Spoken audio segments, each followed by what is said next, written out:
Above വിശ്വാസം നിലവാരമുള്ള ഒരു പെൺകുട്ടിയാണ്. അവൾ അമ്മയോട് എപ്പോഴും പറയുമായിരുന്നു, അമ്മ എനിക്ക് 18 വയസ്സാകുമ്പോൾ അമ്മ എന്നോട് പറയണമെന്ന്. അപ്പോൾ അമ്മ വിചാരിച്ചതെന്ന് വെച്ച് കഴിഞ്ഞാൽ ഇവൾക്ക് ഡ്രൈവിങ് പഠിക്കാനായിരിക്കുമെന്നാണ് വിചാരിക്കുന്നത്. അപ്പം അവളത് വിചാരിച്ചത് അങ്ങനെയല്ല, 18 വയസ്സാകുമ്പോൾ എനിക്ക് ഉടമ്പടി എടുക്കാൻ പറ്റുമല്ലോ എന്നാണ്. അപ്പം അത്രയും തീഷ്ണതയുള്ള ആളാണ്. 18 വയസ്സാകുമ്പോൾ എനിക്ക് ഉടമ്പടി എടുക്കാൻ പറ്റുമല്ലോ, അതിനുവേണ്ടി ഇങ്ങനെ 18 വയസ്സാകാൻ കാത്തിരിക്കേ. അപ്പോൾ അവളുടെ അമ്മ ഒരു ടീച്ചറാണ്. അവൾ 18 വയസ്സായ അന്ന് വന്ന് ഉടമ്പടി എടുക്കും. അപ്പോൾ ഇതിനു വേണ്ടി ഇങ്ങനെ കാത്തിരുന്ന പോലെ വന്ന് ഉടമ്പടി എടുക്കും. ഉടമ്പടി എടുത്തിട്ട് ആൾ ഭയങ്കര തീഷ്ണതായിട്ടാണ് ഉടമ്പടി ചെയ്യണത്. വളരെ തെറ്റൊന്നുമില്ല, വളരെ തീഷ്ണതായിട്ടാണ് ആൾ ചെയ്തിരിക്കുന്നത്. ആ ഉടമ്പടി കിട്ടിയ കാശ് രൂപം ഈ സ്വന്തം കൊന്ത മോതിരത്തിൽ പിന്ന് കുത്തി പിന്നിൻ്റെ അകത്ത് ഈ ഉടമ്പടി കാശ് രൂപ ഇട്ട് ഇറുക്കി പിടിച്ചാണ് നടക്കണത്. അപ്പോൾ ചുമ്മയല്ല, വളരെ സീരിയസ് കമ്മിറ്റ്മെൻറ്റിലുള്ള ആളാണ്. ഇങ്ങനെ ഇത്രയും എക്സ്പ്രഷൻസ്, ഫെയ്ത്ത് എക്സ്പ്രഷൻസ് ഇത്തിരി കൂടുതലുള്ള ആളാണ്. അപ്പം ആളിൻ്റെ ഒരു ആഗ്രഹം എന്ന് പറയുന്നത് ഇത്രയേ ഉള്ളൂ, സിമ്പിളായിട്ടൊരു ആഗ്രഹമേ ഉള്ളൂ. ആൾ ബ്രില്യൻ്റാണ്, ആഗ്രഹം ഇത്രയേ ഉള്ളൂ. എനിക്ക് മെഡിക്കൽ കോളേജിൽ ഒരു മെഡിക്കൽ സീറ്റ് നേഴ്സിങ്ങിന് പഠിക്കണം. അതിൽ കുഴപ്പമില്ല, അവരുടെ പ്രൊഫഷൻസി അനുസരിച്ച് അവർക്ക് അതിനുള്ള യോഗ്യത ഉണ്ട്, അവർക്ക് തന്നെ പ്രാർത്ഥിക്കാൻ പറ്റും. ഇനി യോഗ്യത ഇല്ലെങ്കിൽ പോലും ഉടമ്പടിയുടെ ബേസിക് പ്രിൻസിപ്പിൾ എന്താണ്? Not by merit but by grace ആണ്. അപ്പോൾ ഇവിടെ ഉടമ്പടിയെ സംബന്ധിച്ചിടത്തോളം അതിൻ്റെ ബേസിക് പ്രിൻസിപ്പിൾ തന്നെ എന്താണ്? മെറിറ്റല്ല, മാർക്കല്ല എൻ്റെ അകത്ത് നോക്കണത്. Not by merit but by grace ആണ്. അപ്പം അതുകൊണ്ട് ഉടമ്പടിയിൽ എന്തും ആഗ്രഹിക്കാൻ നമുക്ക് ഒരു പ്രശ്നവുമില്ല. കാരണം എന്ന് വെച്ച് കഴിഞ്ഞാൽ ഒരു മനുഷ്യനെ ആഗ്രഹിക്കാവുന്നതിൻ്റെ അപ്പുറത്താണ് ദൈവം നമുക്ക് തന്നത്. എന്നിട്ട് നമ്മളോടൊരു ചോദ്യം ചോദിച്ചു. എന്താണ് ചോദിച്ചത്? ആഗ്രഹിക്കുന്നവരോടെല്ലാം കൂടി ദൈവം ഒരു ചോദ്യം ചോദിച്ചു. എന്താണ്? നീ ഈ ആഗ്രഹിക്കുന്ന ആക്രാന്തത്തിനേക്കാൾ വലുതല്ലേ ഞാൻ തന്നത് എന്ന് പറയും. നമുക്ക് യേശുക്രിസ്തുവിന് നൽകിയവൻ. അതാണ് വിഷയം. Take the word of God. Hallelujah hallelujah hallelujah hallelujah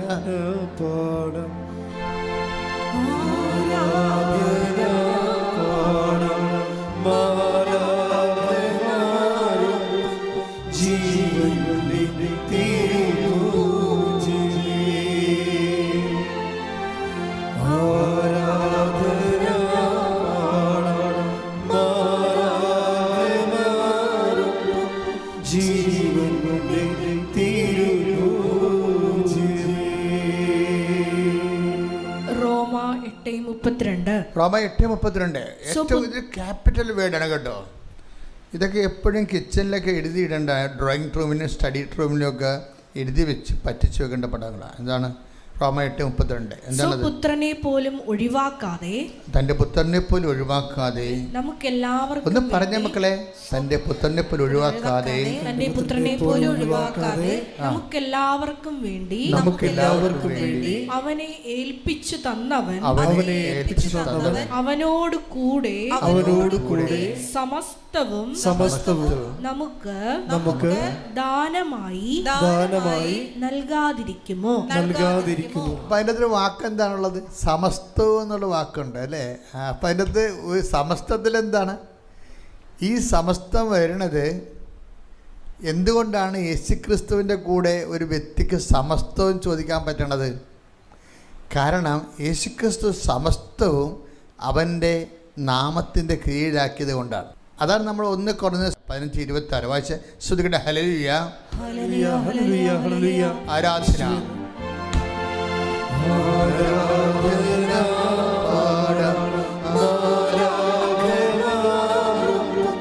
ജീവൻ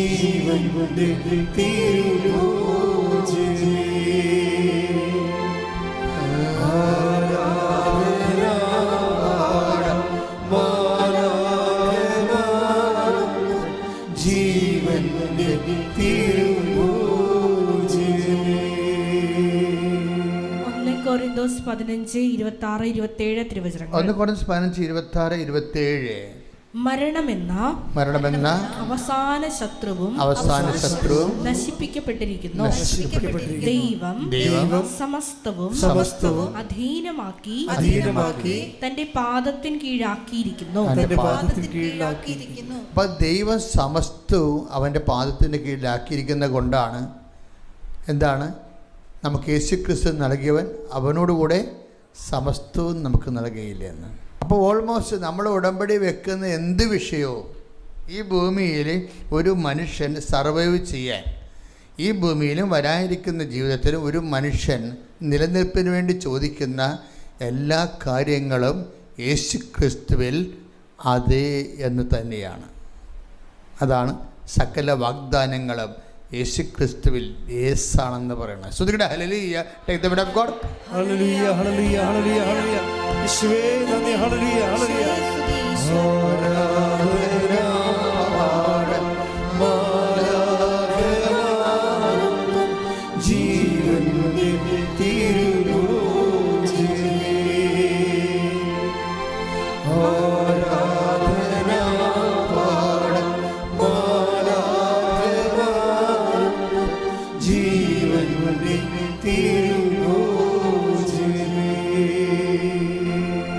കൊരിന്ത്യസ് 1:20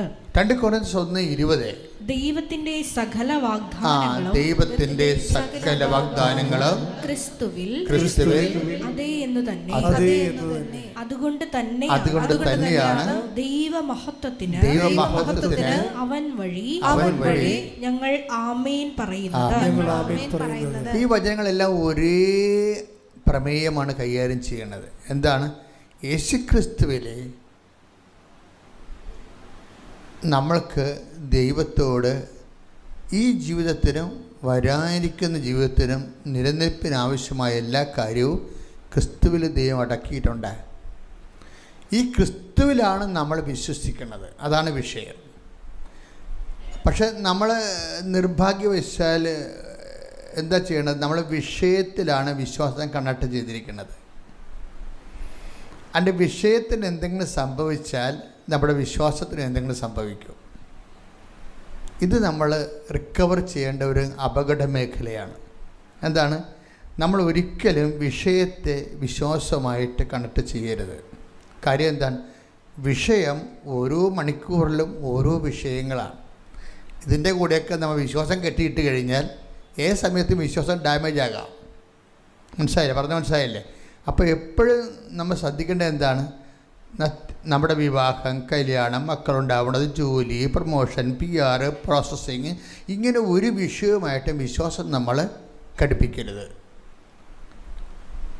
എന്താ കാര്യം വെച്ച് കഴിഞ്ഞാൽ അത് വിശ്വാസം നമ്മൾ ക്രിസ്തുവുമായിട്ട് മാത്രമേ ഘടിപ്പിക്കാവൂ. കാര്യം ക്രിസ്തുവുമായി ഘടിപ്പിക്കുമ്പോൾ ഉണ്ടാകുന്ന പ്രശ്നം, ക്രിസ്തു എന്ന് പറയുന്ന യാഥാർത്ഥ്യം എന്നും നിലനിൽക്കുന്നതായതുകൊണ്ട് തന്നെ വിശ്വാസവും എന്നും നിലനിൽക്കണമെന്നാണ് ദൈവം ആഗ്രഹിക്കുന്നത്.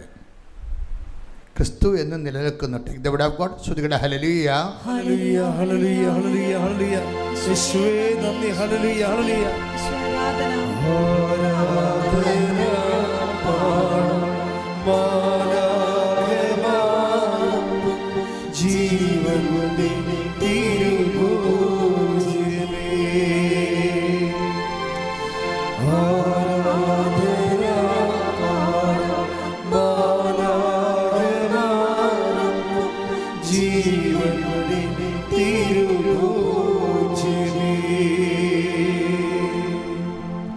IPO season is here.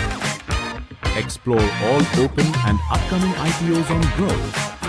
Get complete details from minimum investment, bidding dates, lot size, issue size, even the financials.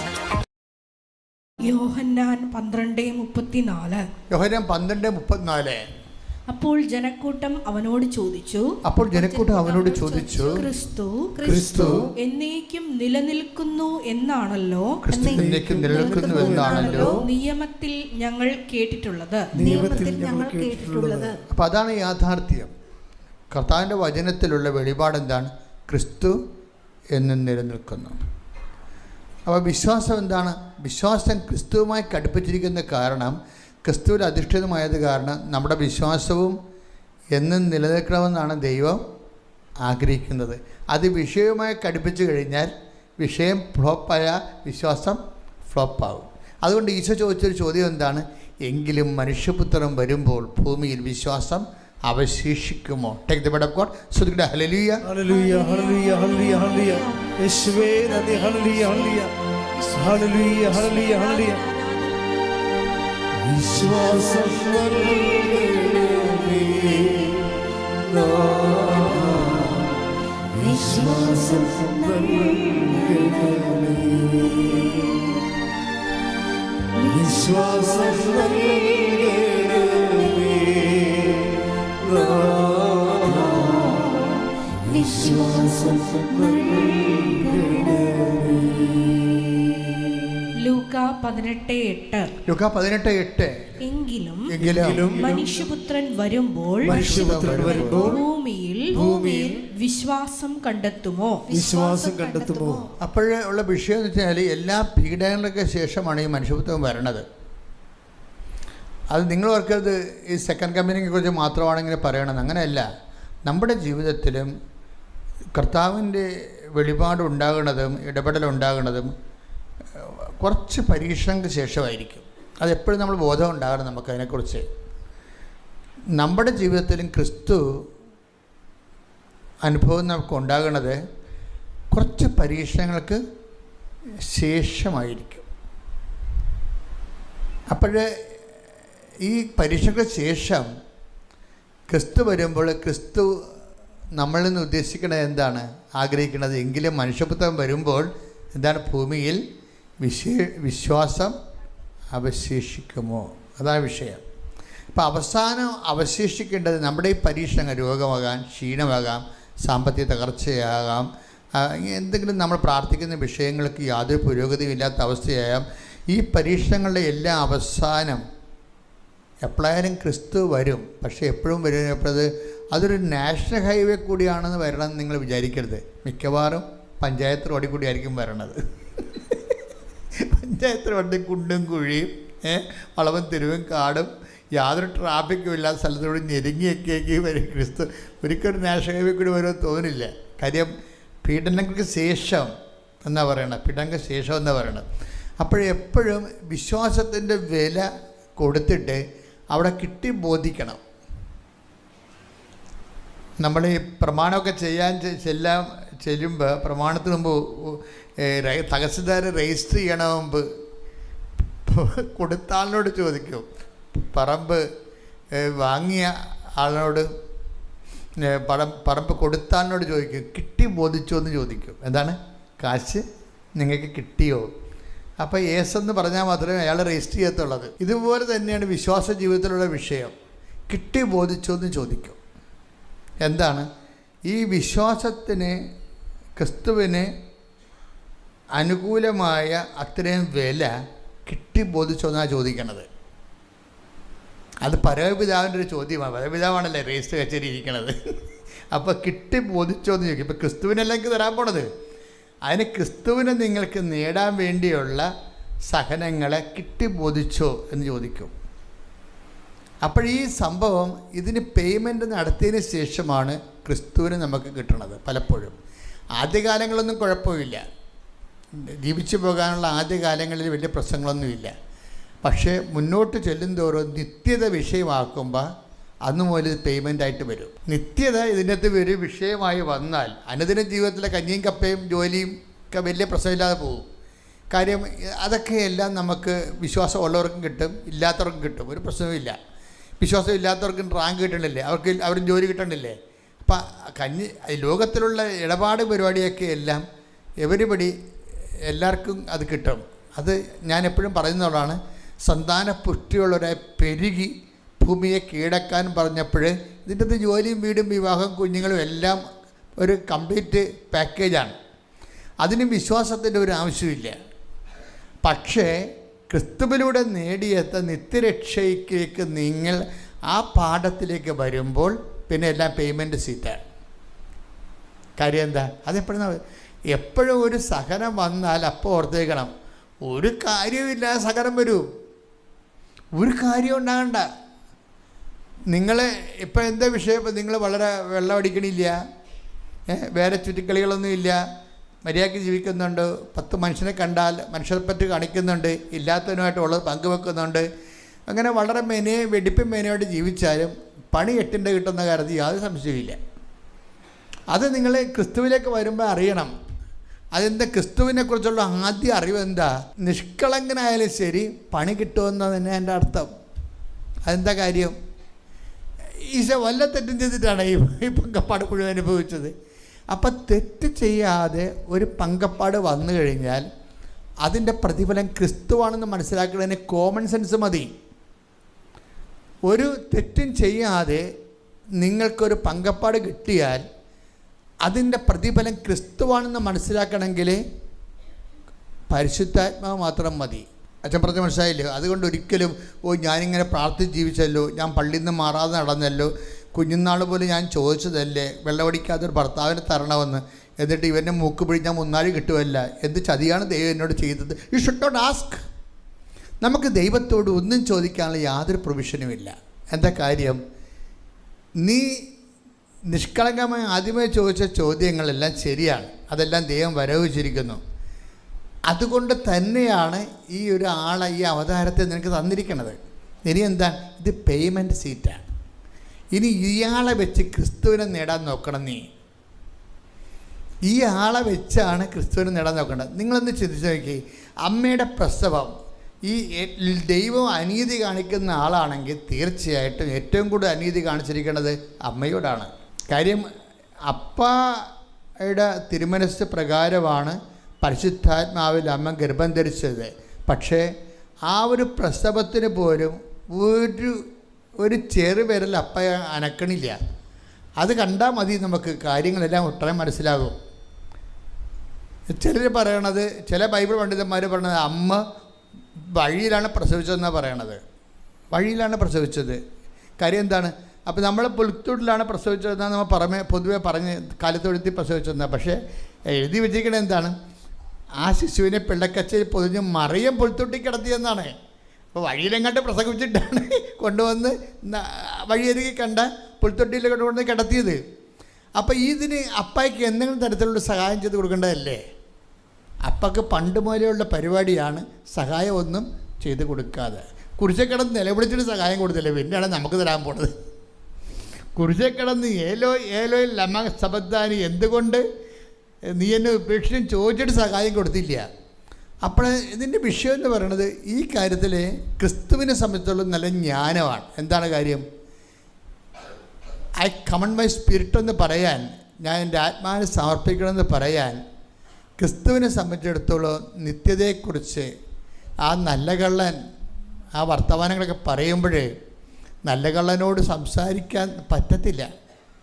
കാര്യം നീര് വെച്ച ബോഡിയാണ്, നാക്കാണെ കുഴയാണ്, വെള്ളമെല്ലാം ഒലിച്ചുപോയി, രക്തത്തിന് വരെ ഇപ്പം മഞ്ഞ വെള്ളമാണ് ബോഡിയിൽ നിന്ന് വരുന്നത്. തവളയെപ്പോലെ ഇങ്ങനെ കുരിശെ കിടക്കുകയാണ്, മുഴുവൻ മുള്ളും കുത്തിക്കയറ്റി കിടക്കുകയാണ്. ഇതിൻ്റെ ഇടയ്ക്ക് നല്ല കൊള്ളനോട് പറയുകയാണ്, ഇന്ന് നീ എൻ്റെ കൂടെ പർദീസയിലായിരിക്കും. ആ രാജ്യത്തെക്കുറിച്ച് ക്രിസ്തുവിന് നല്ല ബോധമുണ്ട്. ആ കിടപ്പ് കിടക്കുമ്പോഴും താൻ പ്രവേശിക്കുന്ന നിത്യത, പിതാവ് നൽകുന്ന നിത്യതയെക്കുറിച്ച് ക്രിസ്തുവിന് ബോധമുണ്ട്. അതാണ് വിഷയം. ആ രാജ്യം ആണ്, നിത്യതയാണ് സമ്മാനമായി കൊടുക്കുന്നത് കൊണ്ടാണ് ഇടക്കാല ആശ്വാസങ്ങളൊന്നും കൊടുക്കാത്തത്. ഇടക്കാല ആശ്വാസങ്ങൾ തരാതിരിക്കുമ്പോൾ ബോധമുള്ള ക്രിസ്ത്യാനി നീ മനസ്സിലാക്കണം. എന്താ കാര്യം? നിനക്ക് നിത്യതയിൽ കർത്താവ് ഷെയർ തന്നിരിക്കുന്ന. കൈയടിച്ച് ശ്രദ്ധിക്കട്ടെ. ഹല്ലേലൂയ, ഹല്ലേലൂയ, ഹല്ലേലൂയ, ആഴമായ പ്രബോധനങ്ങൾക്ക് നന്ദി പറയുന്നു. ലക്ഷ്യമാക്കി ജീവിക്കുവാൻ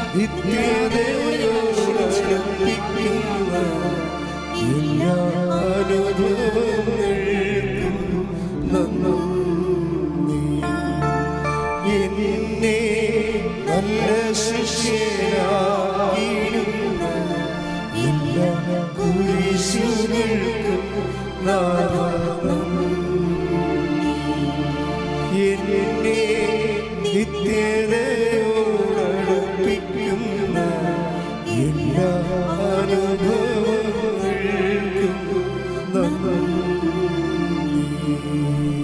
പരിശുദ്ധ പരമദിവ്യകാരുണ്യത്തിന് എന്നേരും ആരാധനയും സ്തുതിയും പുകഴ്ചയും ഉണ്ടായിരിക്കട്ടെ. പരിശുദ്ധ പരമദിവ്യകാരുണ്യത്തിന് എന്നേരും ആരാധനയും സ്തുതിയും പുകഴ്ചയും ഉണ്ടായിരിക്കട്ടെ. അപ്പൊ നിങ്ങൾ എന്നോട് ചോദിക്കും, പിന്നെ എന്നാത്തിനാച്ചാ ഉടമ്പടി എടുക്കണതെന്ന്. अगर आपके और मेरी तरह शरण कोई मनी भी आपके बारे में पता होता तो उसकी हालत नहीं होती. फ्लाइट्स, होटल, ये